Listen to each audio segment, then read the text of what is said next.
Hey guys, welcome back.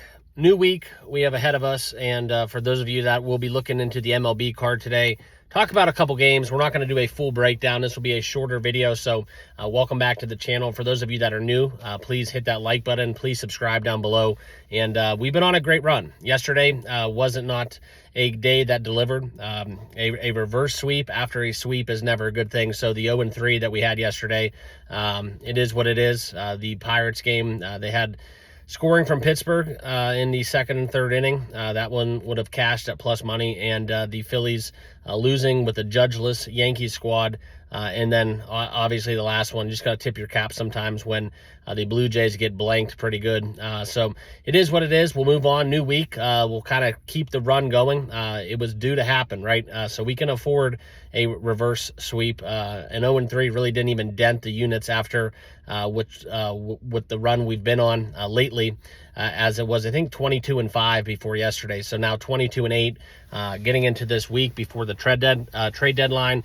It'll be interesting to see what happens. Okay, so a couple games that we are going to be following today. There's two that I want to talk about, but the first one will be the one that we will have a play in. Okay.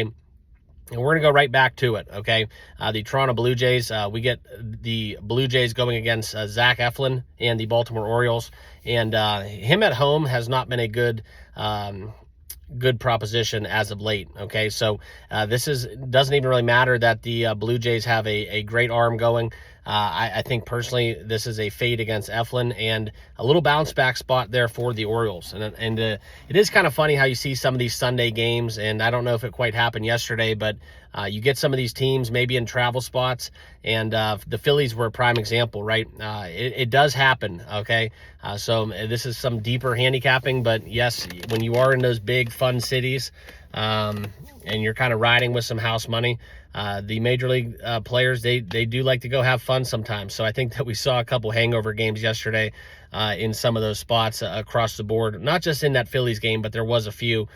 So, keep that in mind as you look into kind of Saturday night, kind of trickling into those Sunday getaway days. But as we look into today's card, I like the Blue Jays. You can find them, even if you want to shop around, less than -110, okay? But if you do want to take the Blue Jays, I took them at -110 at my book.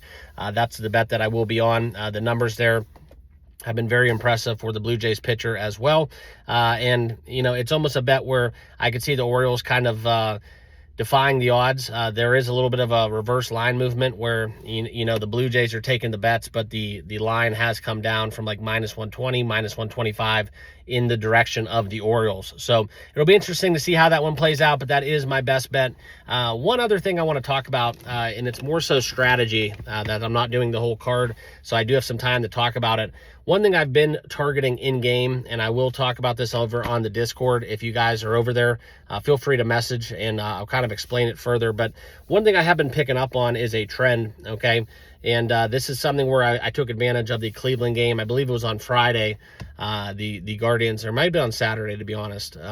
Nonetheless, yeah, I think it was Saturday. But if you have these games that are basically tied going late in the game, all right, so we're talking 2-2, 3-3, whatever it may be, okay?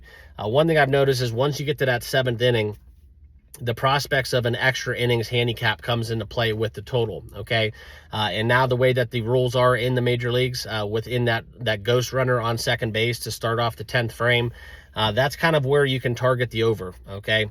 A lot of times that visiting team does put up more than one run as well, and you might get some runs there in the 8th and the 9th that does take you over the total. But I cashed on that, so I am starting to target that as well, as I am looking into first 3 innings a little bit more so this time of year.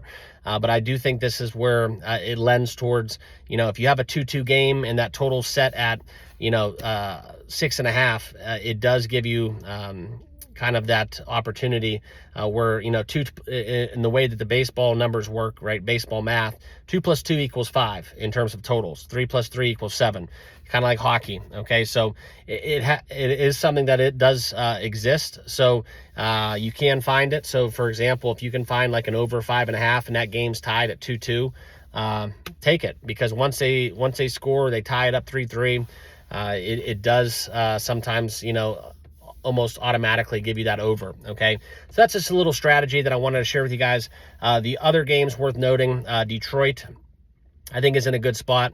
I don't like their pitching matchup on their end, okay? So I do kind of lean towards the over, but I also think the Tigers, they look good. I think they're going to be starting a kind of a resumption of what the run they've been on. So I do like the Tigers to win today. I think it's a cheap price. I just don't like their pitcher, so I'm not going to back it. But I do think it's a game that is bettable due to the variance, okay? So that was a game that I did kind of have highlighted. Also, the one other one, probably the best game on the docket, is going to be the Milwaukee Brewers and the Chicago Cubs. All right, so Jacob Misiorowski will be pitching against Matthew Boyd, and that's going to be a very interesting pitching duel, okay? The one thing about Misiorowski, as we've noted, these NL Central pitchers, right? So we're talking Skeens, we're talking Burns for the Reds, which he is in action as well today, and Misiorowski for the Brewers.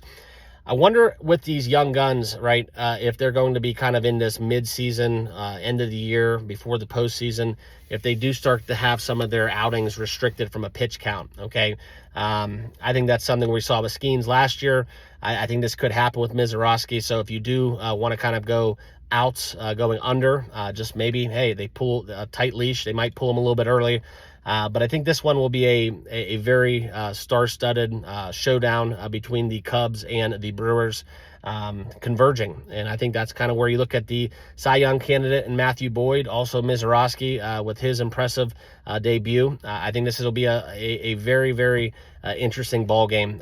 Personally, if it wasn't kind of how I felt about the pitch restriction potentially, I would be all over the Brewers here at home, basically even money. I kind of like Milwaukee in that regard, but it will be just a pass for me, and we'll kind of see how that game, just going to enjoy that one and watch it. But the only play that we'll be making here is the Blue Jays on the money line, kind of a pick of integrity. So just one pick only. We'll see how that one goes. But I wanted to share with you guys this quick update, and it's something where I'm just kind of taking the day off, taking a step away, so I'm not in the office. We won't have a full rundown, but the pick of the day will be the Toronto Blue Jays there on the money line. All right, so good luck with it. Enjoy the day. Let's cash some tickets, and we'll see you all in the next video. Cheers.